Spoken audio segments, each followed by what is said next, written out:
नमस्कार मित्र हो. आज आपण काय करणार आहे बघा.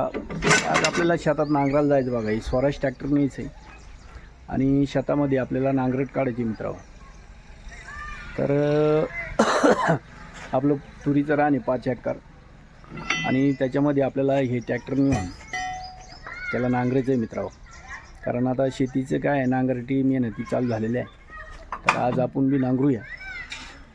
चला मग मित्रांनो शेतात जाऊ. मित्रांनो आपले पोरं पहा कशी नांगर जोडी शेतकऱ्याच्या पोराला सांगायला लागत नाही काय करावं लागत नाही काय नाही.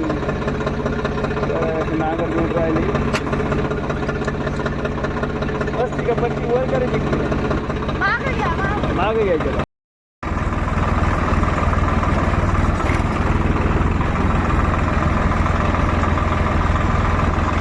अशा पद्धतीने मित्रांनो आपली नांगर चालू आहे. हे बघा आडा हाणल्यामुळं ते तुरीचे काही घसकटं लागले नाही आणि चांगली निघू राहिली नांगर. पण हे उन्हाचं ट्रॅक्टर गरम होतं, थोडं उन्हामध्ये आराम करायला लागत होतं. आता शेतीचे धंदे असे उद्योग चालू आहे मित्रांनो.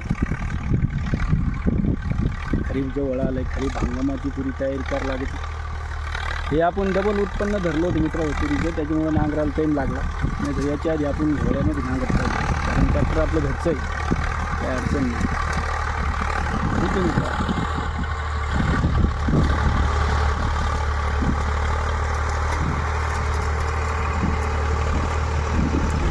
काही मार्गमध्ये नांगट काढत असेल आणि त्याला जर काही हिरवा चारा असेल तर नांगरीच्या आधी जनावराला असतात, गावातले जनावरं असतात ते याला चढून द्यायला पाहिजे.